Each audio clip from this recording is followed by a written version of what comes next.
Good evening, everyone. Thank you very much for having us here.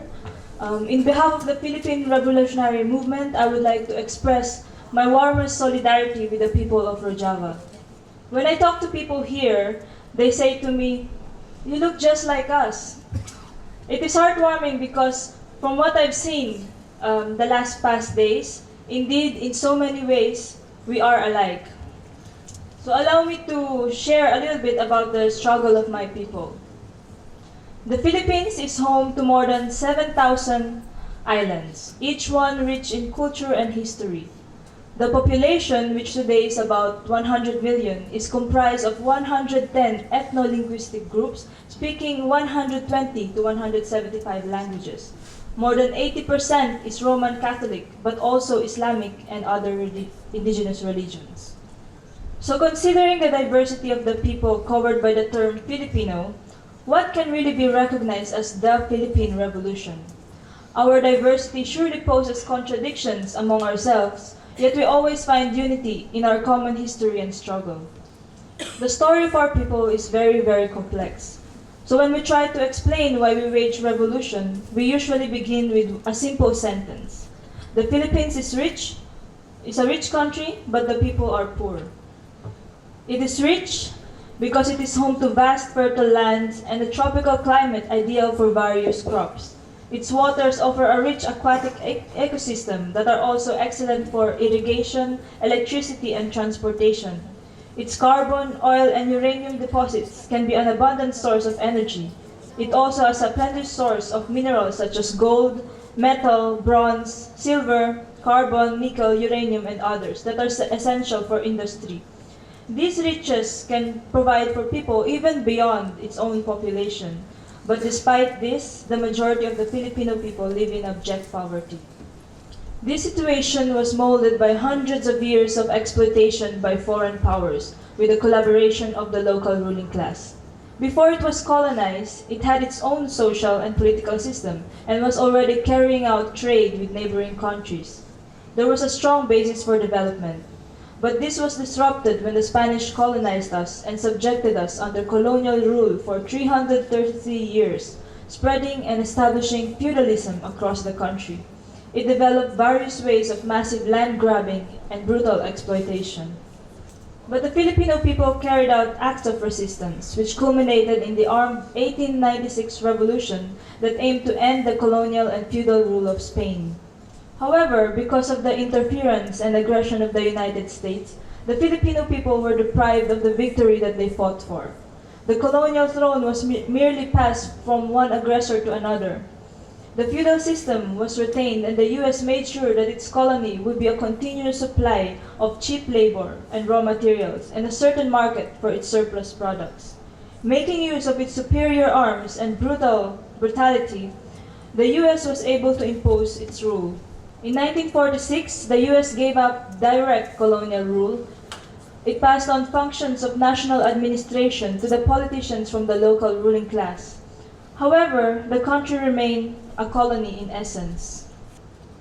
Through various unequal treaties, the US retained its military bases and the property rights of its citizens and corporations. Moreover, it still had its strategic dominance over the Philippine state, economy, politics, culture, defense, and international relations. Today, not much has changed. The Philippines is a semi-colonial and semi-feudal country faced with three basic ills, namely imperialism, feudalism, and bureaucrat capitalism. US imperialism is the main force that benefits and promotes the current ruling system in the country. It collaborates with the local bourgeoisie to exploit the broad masses of the Filipino people. Feudalism is maintained to keep the country backward and dependent on US imperialism. These forces conspire to crush any genuine resistance from the people, but throughout history, the broad masses have always resisted. This is carried out by the Communist Party of the Philippines, or CPP. People's War is waged through its armed wing, the New People's Army. Waging armed struggle is comprised of three main elements, namely agrarian revolution, where the land problem is being addressed, mass-based building, where people are organized, and armed resistance, where the army launched military attacks against the enemy. The armed struggle is the method of seizing political power. But the legal form is also of great importance. It is where different sectors of society, workers, peasants, youth, women, and others, are organized. And there's also the United Front. Underground organizations fighting for national democracy are allied under the National Democratic Front. So in this context of a defined ideological, political, and organizational line, how do we manage to organize the different groups among the Filipino people? Let's take, for instance, the supposedly conservative religious sector. With more than 80% of the population being Christians, the new democratic revolution cannot be won without their participation and active support. Even though religion was a key factor that Spain used to colonize the country, and used by the US to spread reactionary attitude and pacify the people, there is progressive and revolutionary forces within the church. In fact, one of the key points in the Filipino resistance against the Spanish colonial rule was the secularization movement. The execution of 3 secular priests was one of the first events that sparked the national sentiment of the Filipino people against the Spanish colonial authorities and religious orders. There is enough concrete examples of the church's compassion for the oppressed, but its role was not merely an assistance to the people's movement, nor was it a passive ally that only acted when asked. Progressive and revolutionary people from the church played an active and key roles in the revolution. A manifestation of this was the founding of the Christians for National Liberation in February 1972, a revolutionary organization of church people who had been challenged by social realities to take part in the National Democratic Revolution. The ruling class and the conservative section of the church spread the Red Scare propaganda that the National Democratic Movement indoctrinated the masses to become godless. Yet you can find priests, nuns, Protestant pastors, and others among the workers in their picket lines, living among the farmers, and even joining the armed struggle, the New People's Army. The revolution did not demand them to give up their faith. Some of them even see it as something that deepened their faith. While the revolution is guided by dialectical and historical materialism, it does not cage itself with dogmatic practices and relations. It seeks mutual understanding and cooperation and doesn't blindly impose its ideology on others. The revolution cannot afford to be constrained by debates about the existence of God, while the broad masses of the people are being murdered by systematic oppression. The same attitude applies with organizing among the various indigenous tribes who have their own culture and political system. We give importance to respecting their traditions, customs, and freedom of thought and beliefs, even more so as they endure decades of cultural discrimination under the state. There are certain customs that are backward in character maybe, some even in a way that serve as hindrance to advancing our revolution, but these are changed through a long process of education. Revolutionizing our culture is not achieved in a sudden manner and requires long and meticulous work. So yes, there are contradictions that needs to be dealt with, but these are not the primary contradictions. What we focus on is addressing the concrete problems of the masses. The country was recently outraged because of the brutal murder of Emerito Samarca, Dionel Campos, and Juvelo Cinso, 3 leaders of the Lumad, which is the indigenous people in southern Philippines, Mindanao. Intensive militarization has displaced thousands of them. The Lumad has long been neglected by the government, depriving them of basic social services. Despite that, they were able to organize themselves and build their own. The government's response to this is militarizing their community. The indigenous people are treated only as a token. Their colorful handicrafts and rich culture are pimped as attraction to tourists, but there is no real concern on their well-being. In fact, the government leads the plunder of their lands. Being rich in natural resources, the majority of large-scale mining projects are in Mindanao. So with this systematic oppression that they endure for decades, who would blame them if they fight back and join the revolution? The Lumad are not helpless people incapable to think for themselves. State violence pushed them to the necessity of fighting back. The government deployed the majority of its armed forces in Mindanao. They also sponsor and train paramilitary groups that commit gruesome human rights violations so they can hide their atrocities under the banner of tribal wars. Meanwhile, the National Democratic Movement has been an effective instrument in uniting different tribes. Inside the New People's Army, people from different ethnic groups, even those who have historically waged wars against each other, are able to eliminate their antagonistic relations. They live in harmony and fight side by side. The NPA is also play an effective role as a mediator between those who engage in tribal wars. Under the National Democratic Front, underground revolutionary organizations are consolidated under one alliance. Among these are organizations such as that of the religious sector, Christians for National Liberation, as well as indigenous people such as the Moro Resistance and Liberation Organization that fight for self-determination of the indigenous Muslims or the Bangsamoro.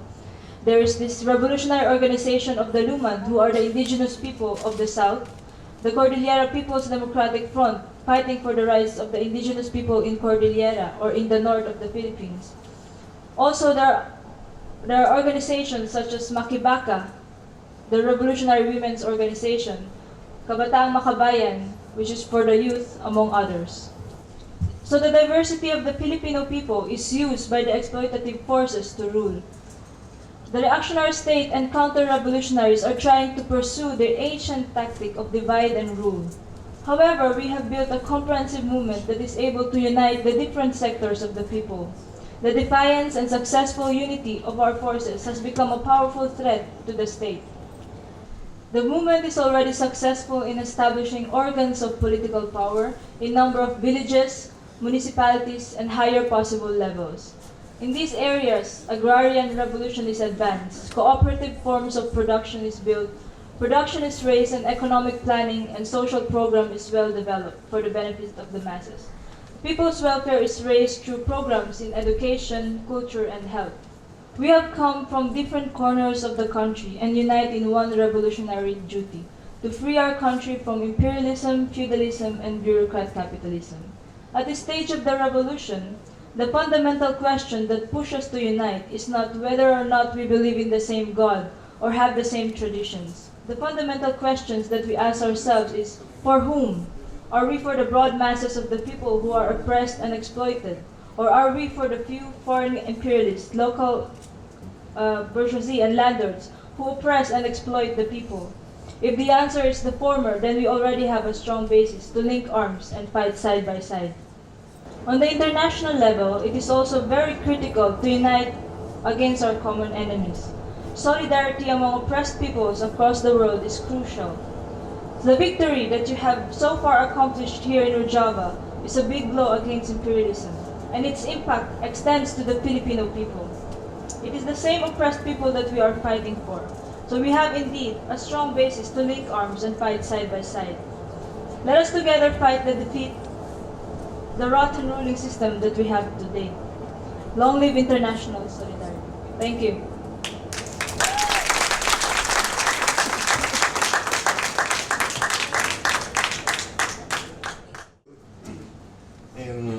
How do you look at the similarities between the Filipino struggle and democratic confederalism and the struggle in Rojava?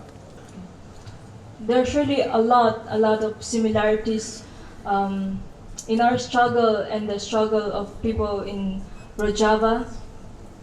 Number one is the importance of women, and also when I've been going around places and I see how they build these communities on a local level, and we are already also doing that in the Philippines, not officially, but I've seen a lot of similarities in how they manage their organizations at the local level, how they build this commune,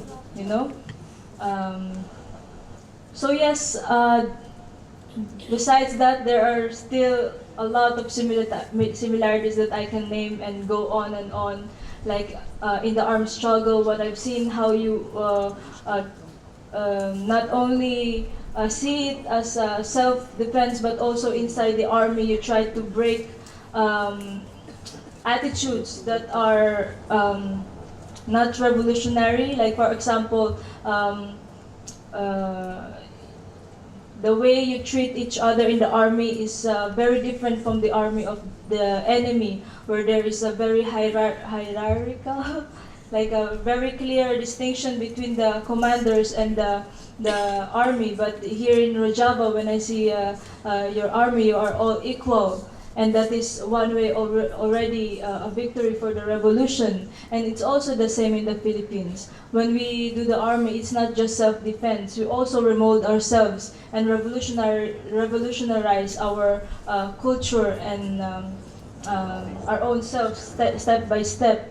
So, I can go on and on about the similarities. And that's why I said in my speech that we have a very strong basis of working together, and we should do that. I really admire the strength and determination of the people here in Rojava. When I was in the funeral ceremony a couple of days ago of one of the people who was martyred in the bombing that happened, I really felt very emotional and really moved, because when I was looking around me and I was hearing the speech, it's the same as in the Philippines. I feel like I remember all the martyrs that we also lost in our struggle, and I know that this is your struggle and our struggle is one. So maybe I don't know the man who was martyred, but I know that it is one struggle, and I really felt that connection.